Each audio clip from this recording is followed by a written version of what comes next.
Hello दोस्तों, कैसे हैं सब। मैं हिमांशु स्वागत करता हूं आप सबका आपके अपने चैनल कॉमिक वर्ल्ड पर। तो चलिए दोस्तों शुरू करते हैं। आज राज कॉमिक्स में नागराज सीरीज का कॉमिक विशेषांक इन्फेक्टेड का अगला भाग, मृत्यु जीवी।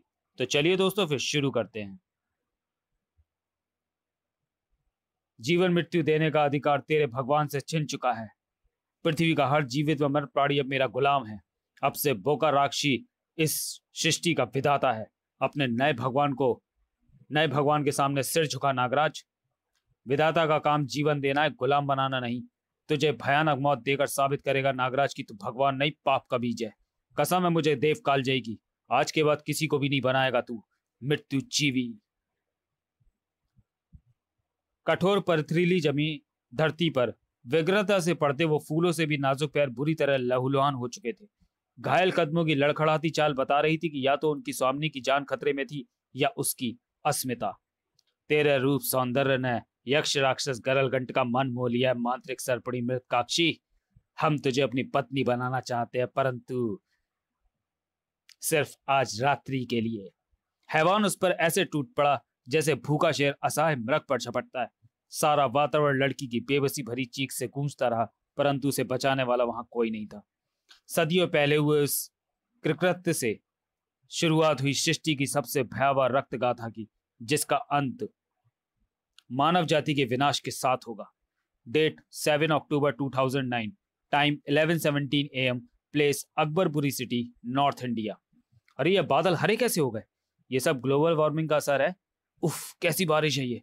बरसात की बूंदें जिस पर गिरते ही भीषण जलन पैदा कर रही हैं। ऐसा लगता है आसमान से तेजाब बरस रहा है। बारिश रुक गई, पर इन लोगों को क्या हुआ? ये सभी बुत बने क्यों खड़े हुए हैं? ये सारे तो ऐसे जड़वत है जैसे मुड़ते हों। बारिश ने इन पर कुछ कर दिया है।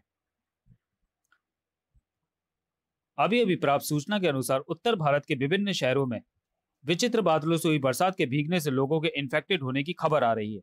रक्षा मंत्रालय ने इसमें किसी आतंकी संगठन का हाथ होने का अंदेशा जताया है, जो किसी जैविक रसायन की मदद से देश में आतंक फैलाने की कोशिश कर रहा है। जब तक इस जैविक रसायन की कोई काट नहीं तैयार कर ली जाती, जनता सतर्क रहे। जब तक अति आवश्यक ना हो, अपने घरों से बाहर ना निकले। इस बारिश की एक भी बूंद आपके लिए घातक साबित हो सकती है। संक्रमित स्थानों पर बचाव कार्य के लिए पैरामिलिट्री फोर्स भेज दी गई है। उफ, बारिश की बूंदें बदन तक पहुंचने वाली हैं। मुझे अपनी जान की परवाह नहीं, पर इस मासूम को कैसे बचाऊं? अब तो कोई फरिश्ता ही हमें बचा सकता है। साय जान बचाने का शुक्रिया नागराज।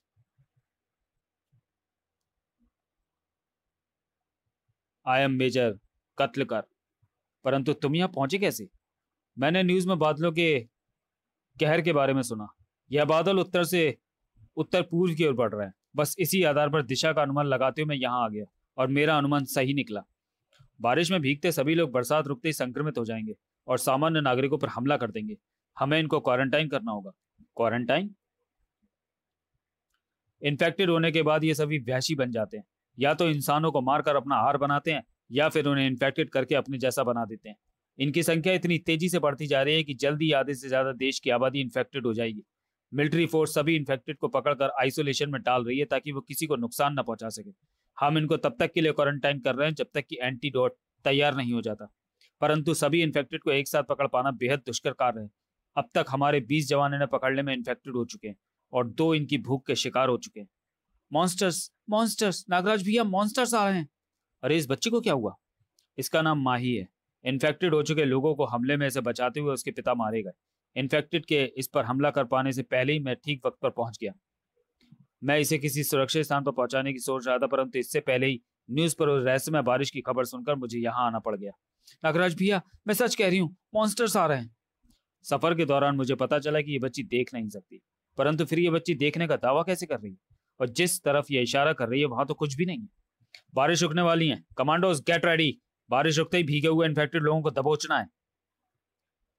इन स्टनर स्ट्रिंग्स में बेहद हाई वोल्टेज करंट बह रहा है, जो इनके शरीर में मौजूद वायरस को इनके दिमाग को कमांड देने से रोकेगा। जब तक ये स्टनर स्ट्रिंग्स की कैद में बंधे हैं, ये बेबस हैं। इनको ट्रक में भरो जल्दी। उफ, ये तो अब हाई वोल्टेज करंट भी बर्दाश्त कर रहे हैं। ये और शक्तिशाली होते जा रहे हैं। Bloody shits. Thanks Sheetika. Welcome Nagraj. सरपट, चल सरपट, सारे शहर पर बरसे हैं ये बादल। शीतिका, यहाँ से सारा शहर दिखाई दे रहा है और जितने लोग बारिश में भीगने से इन्फेक्टेड हुए हैं वो सभी गीले हैं। अब बस तुम्हें उनके शरीर पर मौजूद पानी को अपनी शीत किरणों से जमा देना है। यह विशेष सेल्स, इनकी दीवारों में तेज करंट दौड़ रहा है जो कि इन्फेक्टेड लोगों को काबू में रखता है। परंतु खतरा अभी टला नहीं है मेजर। जल्दी ये जैव रासायनिक बारिश अगले शहर को निशाना बनाएगी। हेलो नागराज। नागराज इस मसले में शामिल हो गया है। नागराज के बारे में चिंता करने के लिए अभी काफी वक्त है। तुम कहानी आगे सुनाओ।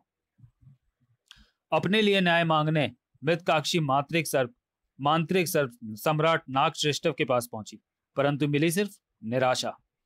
हमें तुमसे सहानुभूति है मृतकाक्षी, परंतु यक्ष राक्षस गललगंड से शत्रुता का अर्थ है तांत्रिक सर्पों से भीषण संग्राम, जिसका परिणाम समस्त नाग जाति के लिए घातक होगा।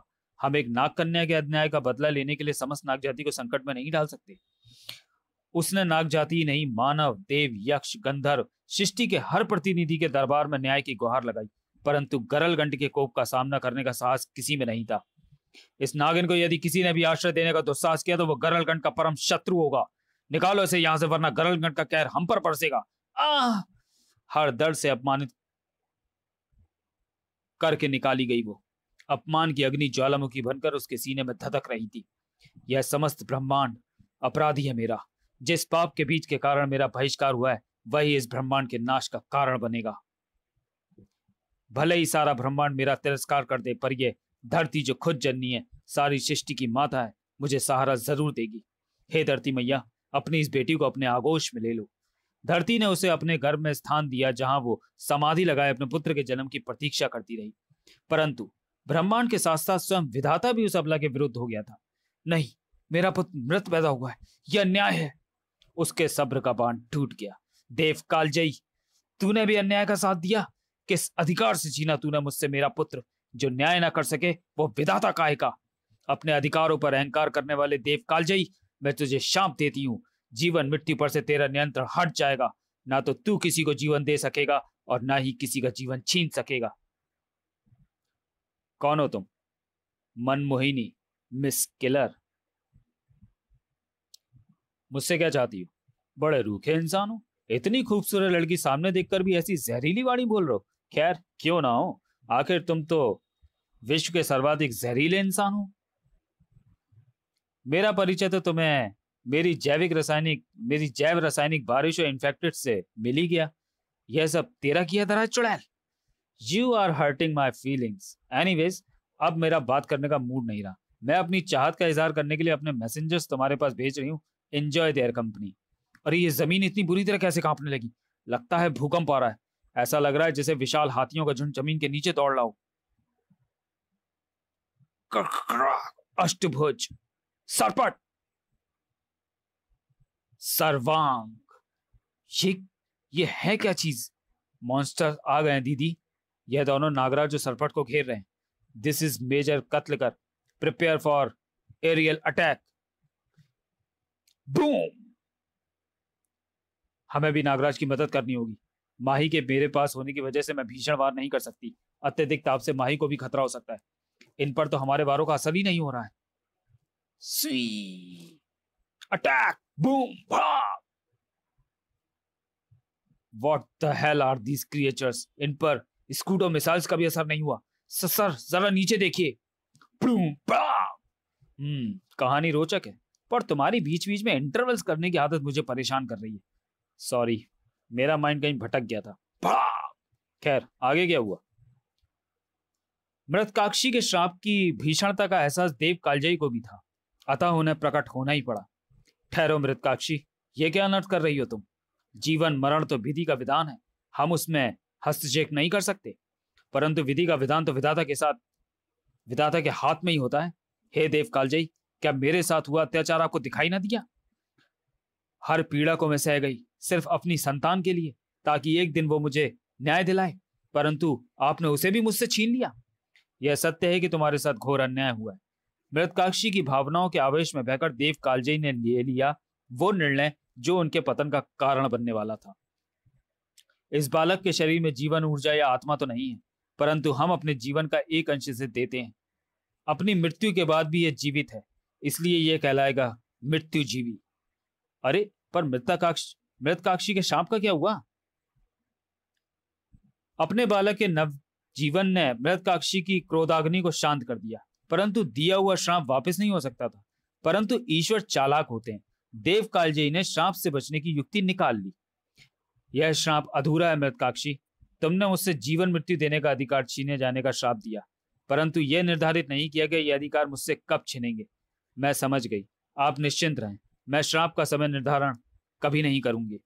यह श्राप आप तक कभी नहीं पहुंचेगा और ना ही आपसे आपके अधिकार कभी छीनेगा।